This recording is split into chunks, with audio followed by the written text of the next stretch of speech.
High, আমি বৈশাখী। আশা করি সকলে ভালো আছে এবং সুস্থ আছে। চলো আজকে বানিয়ে নেব দুধ শুক্তো।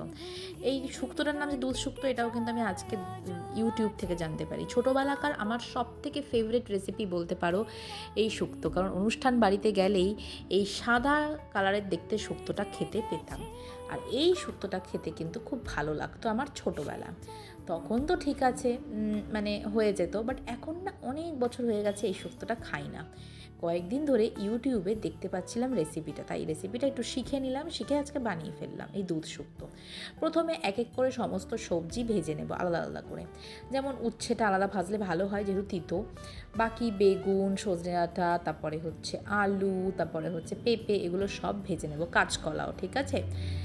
তারপরে কিন্তু ভুললে চলবে না, নারকেল, সর্ষে, পোস্ত এগুলো ভিজিয়ে রেখে কাঁচা লঙ্কা দিয়ে বেটে নিতে হবে। তেলের মধ্যে দিয়ে নিয়েছি 1 চামচ ঘি। তারপরে ভাজা সবজিগুলো সাইডে রেখে দিয়ে দেবো 5 ফোড়ন, তেজপাতা আর শুকনো লঙ্কা।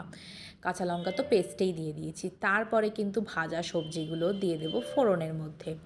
তারপরে ভালো করে নাড়িয়ে চাড়িয়ে ফোড়নটা যখন একটু কষা তো এখন হবে না, আরও একটু ভাজা ভাজা হবে, তারপরেই কিন্তু আমি দিয়ে দেবো আমার পোস্ত, সর্ষে বাটা আর নারকেল বাটাটা।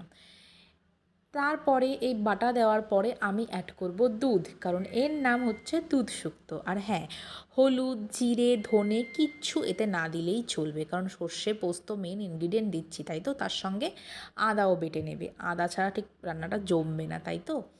তো এই যে চলো আমি দিয়ে নেব এখন সর্ষে পোস্ত বাটা, তারপর দেব দুধ, তারপর একটু কষিয়ে তারপর দেব জল দিয়ে ঢেকে রাখবো সিদ্ধ হওয়ার জন্য। তোমরা কারা কারা এরকম শুক্তো রেসিপি খেতে ভালোবাসো আমাকে জানিও। আমি আজকে অনেক দিন পর এরকম অনুষ্ঠান বাড়ির শুক্তো বানাচ্ছি। খুব ছোটোবেলার কথা মনে পড়ছে, যখন কিনা ছোটোবেলা অনুষ্ঠান বাড়িতে কলকাতায় এই রেসিপিটা খেতে পেতাম। খেতে খুব ভালো লাগতো।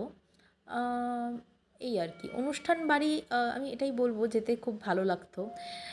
কখনো কখনো একটু বোরও হতাম বেশি অনুষ্ঠান বাড়ি পড়লে, ঠিক আছে।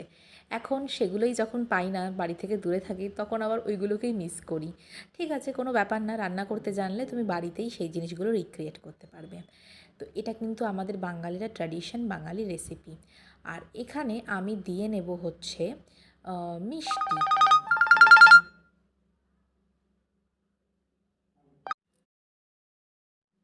চিনি বা মিষ্টি না দিলে কিন্তু একদম জমবে না সবজি, তাই তো। কারণ তোমরা জানো আমাদের বাঙালিদের নিরামিষ রান্নাতে মিষ্টি না দিলে সবজিটা একদম পানসা পানসা লাগবে। তোমরা ওপরে ভাজা মশলাও দিতে পারো। Thank you.